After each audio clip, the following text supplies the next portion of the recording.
Hey folks, Phil Gallagher here for Daily Death and Taxes. This week of Daily D&T brought to you by JSL. And if you enjoyed this series, please consider supporting in the future. There's not currently a donation to support next week. All right, so this week we are playing with something that the donor has dubbed Deadgirl Ale.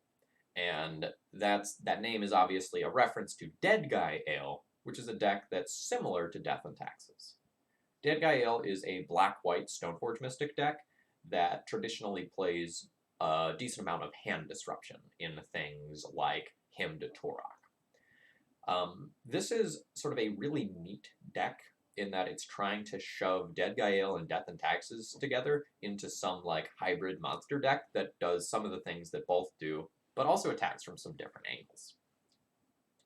So starting with the mana base here, you'll notice that there are no Rishadan Ports or Wastelands here. So this deck is giving up the mana denial elements for mana stability.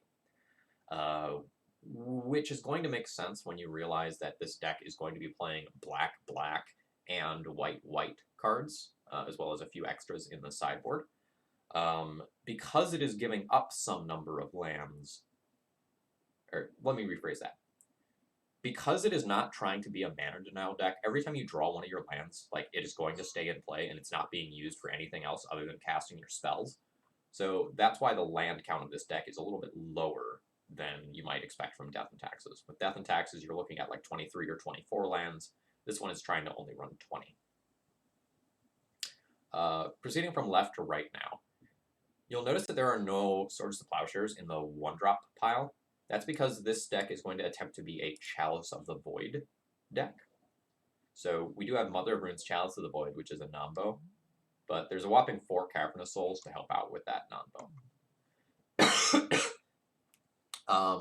Proceeding to the 2-drops, for like a Dead Guy Ale D&T style deck, the Stoneforge Azaleas, Bobs that you expect to see are here.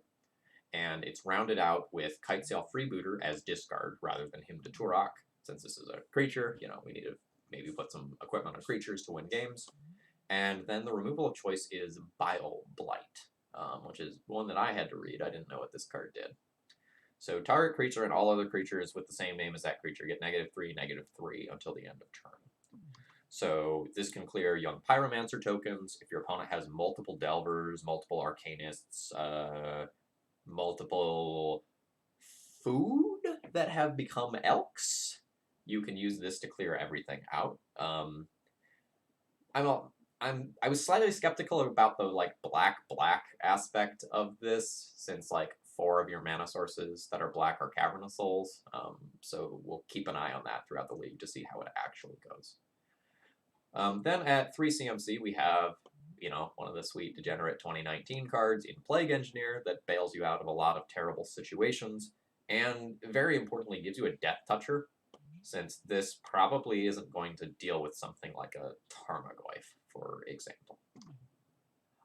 We have a Banisher Priest rather than a Palace Jailer as a tutorable piece of removal, presumably because Palace Jailer is a little dicey in the current metagame.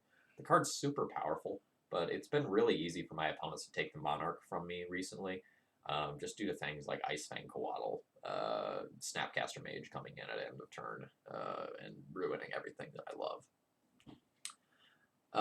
And that pretty much rounds out the main deck, with Mirran Crusader as kind of the flex slot of choice for a beater. Sideboard's kind of weird, if I'm being completely honest, in that like we're running both Leyline and Rest in Peace in combination. The Leyline is hard castable in this deck, so like it is technically Graveyard Hate later on. And then we have an assortment of things to deal with stuff. So like we have Council's Judgments and Sorcerer's Spyglass to deal with Oko. We have Sanctum Prelate to deal with, and Collective Brutality to deal with combo, while Collective Brutality also serves as another removal spell or a duress if we need it. We have Disenchant and Council's Judgment for permanence. We have a Caracas for, I guess, the random creature decks, or we can board this in when we just like want another land because we're boarding in a bunch of Council's Judgments or something like that. And then we have sort of a modern inclusion of Dusk Dawn. So you have to cast the left side first, so you destroy all creatures with power 3 or greater. which you're not normally going to have one. So that's another answer to things like Tarmogoyfs, Elks, and then you return all creature cards with power 2 or less from your graveyard to your hand. That can be a huge refuel against some of these like Snoko decks in the late game. Let's just jump into a league and see how this deck list does. It's a weird one. I don't know how this league is going to go, but definitely interested in seeing this deck in action.